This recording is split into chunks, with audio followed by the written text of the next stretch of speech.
Before you continue watching, I want you to do something. Don't think about your job. Don't think about your family. Don't think about your achievements. Don't think about your failures. Don't think about what other people expect from you. Instead, finish this sentence. I am. What came into your mind? Maybe, I am confident. I am shy. I am successful. I am a failure. I am an introvert. I am an overthinker. I am strong. I am sensitive. I am just not good enough. Interesting, because most of us answer that question using a story, a collection of memories, experiences, labels, successes, failures, opinions, expectations, and eventually, we stop saying, "This happened to me." We start saying, "This is who I am." But here's the question that begins this chapter. Who told you? Who told you that you were incapable? Who told you that you were destined to fail? Who told you that you were the responsible one? Who told you that you couldn't change? And perhaps most importantly, when did a description become an identity? Welcome to Chapter 21 of Novara Wisdom Gems.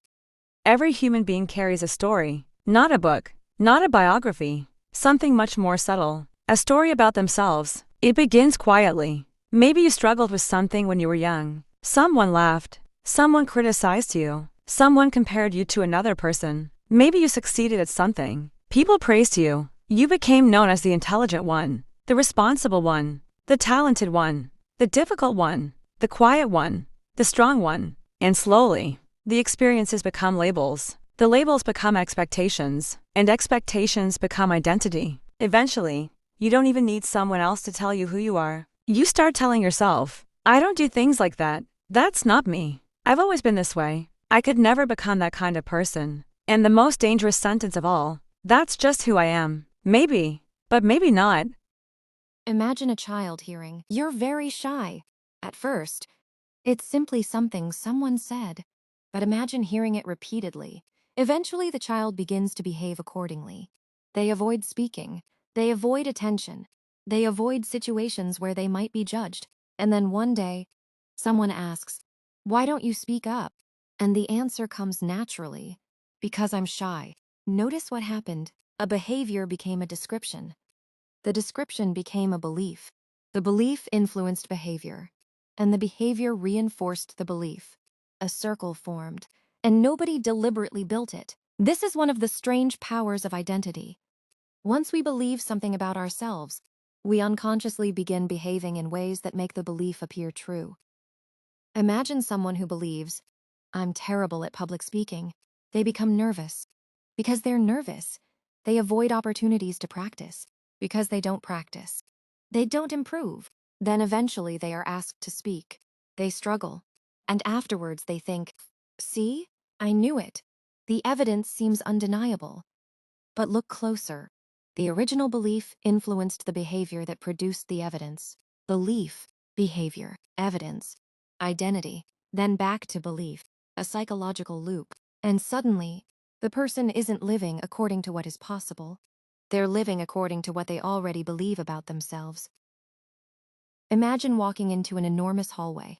There are hundreds of doors. One says, "Successful," another, "Ho-heel," another, "Perfectionist," another, "People," "Pleaser," another, "The strong one," another, "The victim," another, "The responsible one," another, "The outsider." You walk toward one, you open it, and inside, you find memories that support the label. You walk toward another. Same thing. More memories, more evidence, more stories. You begin to wonder, which door is actually me? Then you notice something. You reach for the handle of one of the doors. It opens effortlessly.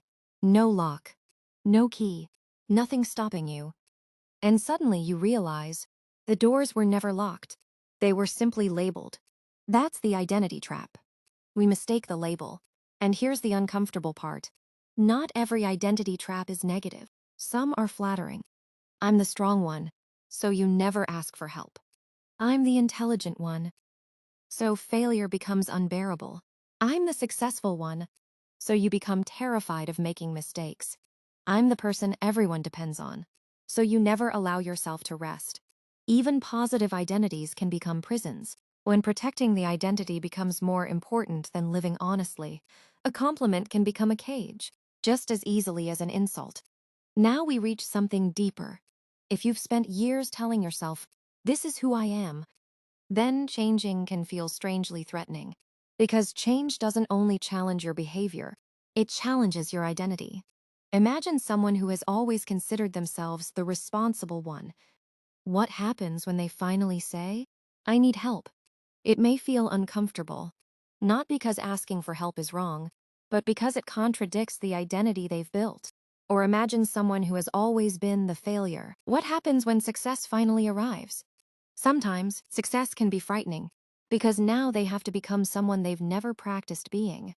This is why people can sometimes cling to familiar identities, even painful ones. The familiar can feel safer than the unknown. Take away the job. Take away the relationship. Take away the achievements. Take away the mistakes. Take away the reputation. Take away what your parents called you. Take away what your friends expect. Take away what society expects. Take away the version of yourself you perform for other people. What's left? Don't answer too quickly. Sit with it, because perhaps this is where self-awareness becomes something deeper than self-improvement. You don't necessarily need to create a completely new identity. You need to become conscious of the identity you've been unconsciously rehearsing. Imagine standing before a giant mirror. At first, the reflection is covered in words: success, failure, good, bad, strong, weak, smart, stupid, enoughh, notnoughh. One by one, the words disappear. The mirror becomes empty. And for the first time, you aren't looking at a label. You're looking at a human being. Imperfect, changing, learning, unfinished, alive, and perhaps that's more honest than any label could ever be. You are allowed to change. Maybe you were shy. You don't have to remain shy. Maybe you failed. That doesn't make you a failure. Maybe you were once lost. That doesn't mean you're destined to remain lost. Maybe you've always been the responsible one. You are still allowed to rest. Maybe you've always been afraid. You are still allowed to become courageous. Maybe you've spent years believing you're not enough. You are still allowed to question that belief, because your past can explain you without having to permanently define you. Your history is part of your story. It is not necessarily the ending. And this is where transformation begins. Not with, "I will become someone completely different," but with, "Which parts of my identity are actually mine?" Ask yourself, which beliefs did I choose? Which ones did I inherit? Which labels describe me? Which labels limit me? Which behaviors do I genuinely value? Which ones exist only because I'm afraid of disappointing someone? And perhaps the most important question, if nobody expected anything from me, who would I choose to become? That's not an invitation to reject everything you've been. It's an invitation to examine it. Keep what is true. Release what is outdated. Strengthen what matters. And allow yourself to evolve.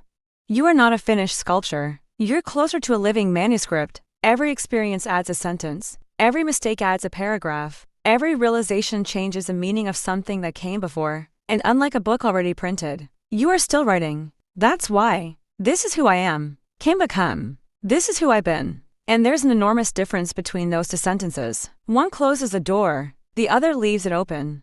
So, let me leave you with one question. Not, who are you? Because you probably already have an answer. Instead, ask, who taught me to describe myself this way? And then ask, is it still true? Because perhaps freedom isn't becoming nobody. Perhaps freedom is becoming conscious enough to decide which parts of your story deserve to continue. You don't have to destroy your past. You don't have to hate who you were. You don't even have to become unrecognizable. You simply have to stop confusing your history with your destiny. The label isn't the person. The story isn't the whole human being. And the past is not the only author of the future.